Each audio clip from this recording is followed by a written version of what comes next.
Following on from our conversation about this principle that you are the problem and that you are the solution. Now, I'm going to try and make it clear about what this means. Because first of all, when we say that I'm the problem, when I'm suffering, I'm having the experience of myself as a suffering person. When I'm angry, I'm having the experience of myself as an angry person. When I'm afraid of death, I'm having an experience of myself as a person or an entity that is going to end.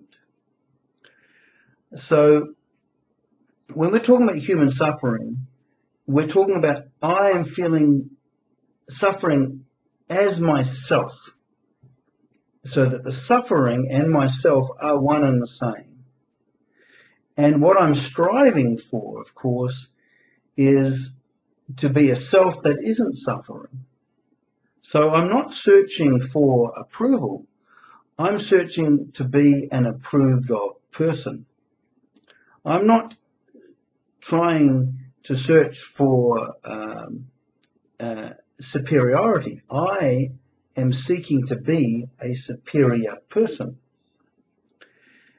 So my whole psychological life is built around this striving to become, within myself, a person who is secure, who is peaceful, and who is happy.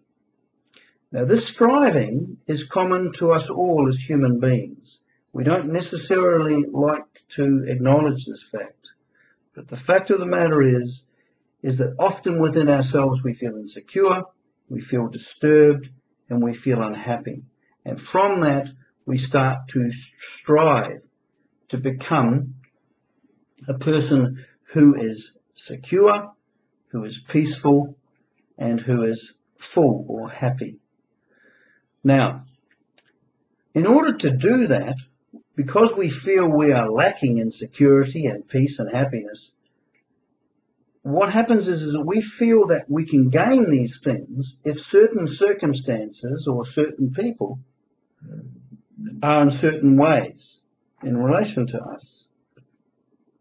Now, one of my first conversations with Swami Atma Prakasananda was the whole question, why do we suffer? And she said an interesting thing. She said, people suffer because they're dependent on people and situations for their happiness.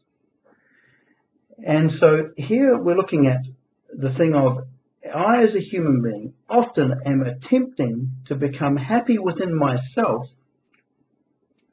through other people and things. Now, we might poo-ha this and go, oh, well, it's not like, I'm not like that. But if you really think about it, what happens when someone says something to us that we don't like and we feel put down? Straight away, because we would very much like that person not to put us down but treat us with respect, and because when they're treating us with respect, we feel as if we are a respectable person. And the feeling of and the experience of being a respectable person is highly sought after, or an approved of person, or an intelligent person. So we like to be on the positive side. In other words, we want to be a happy, undisturbed, and secure person. And we struggle for this. And we may not be aware of the struggle because we've been doing it for so long. But fundamentally, we are seeking other people and objects in order to become happy, because we feel deep down we're not happy enough. So our sense of self, behind all of our self-promotion and all our struggle and our strivings to attain and to look good in our own eyes and in the eyes of other people, is a tremendous sense of inadequacy. And this inadequacy and insufficiency is what drives so much of human behavior and explains so much of what it is why we get upset. You see, because if my happiness is completely dependent on other people and circumstances, then I'm in serious trouble. It means that often I'm going to be fearful. What if this doesn't happen, then I'm going to become a person who is a failure? Or what if I am not loved and approved of? Then I'll become a person who's unloved. So fear, as soon as I'm dependent on situations and other people for my happiness, I'm always constantly in fear, because my life and happiness depend on other people and events. If those events and other people are not exactly the way I want them, I'm going to be fearful.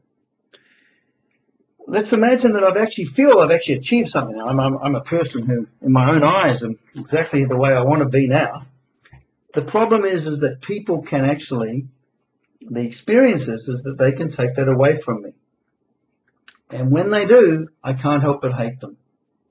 Because, you see, if I want to be approved of and people don't approve of me, I'll either be sad about that fact or I'll hate them. You see, so dependence on objects and people mean that I'm fearful. It also means that I'm going to be hateful. Because when people treat me in ways that I don't like, I will hate them. Now, in our culture, we always hide the word hate. We say, well, I'm annoyed or I'm irritated. We sort of sanitize it and smooth it out. But basically, we want to attack others back. We want to retaliate when people have so-called hurt us. But when we say they've hurt us, what do we mean exactly? What have they hurt, actually? We think they've hurt us. We even say that. They have hurt me. But the big question is, what is me? So we have fear and we have hatred.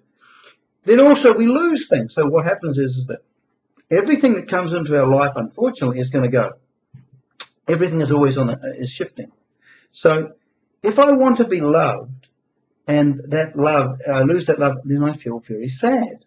Again, all of these intense emotions of fear, of hostility, of sadness, which human beings suffer from, the basis of them is dependence, because I need situations and people to be in certain ways in order for me to feel peaceful and secure and happy within myself.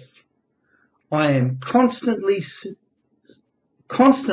feeling victimized by other people, even by myself, by my own stupidities. I see myself do something stupid, and as a fallible human being, we do stupid things. So when I see myself doing something that I don't like or I feel is not right, which is other things that we do, I'm going to feel kind of, terrible. I wish that didn't happen. I wish I wasn't like that.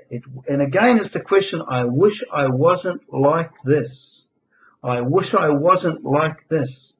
I wish other people would be like this, because if they were like this, then I could be like this. So when we say that the problem is centered on us, we mean that the problem that we're talking about is centered on I. It's centered on the person I think that I am. Now, the big question here is this.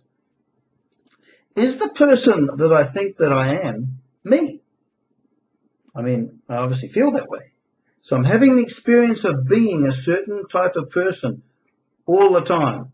It chops and changes. A happy person, a sad person, an angry person, frustrated person, an envious person, a worried person. But this experience of myself as a person like this, the big question is it true? And what Vedanta challenges, or the vision of Vedanta is that the person that I take myself to be, this suffering, striving, seeking person, is in fact not my real identity. And that's the whole point.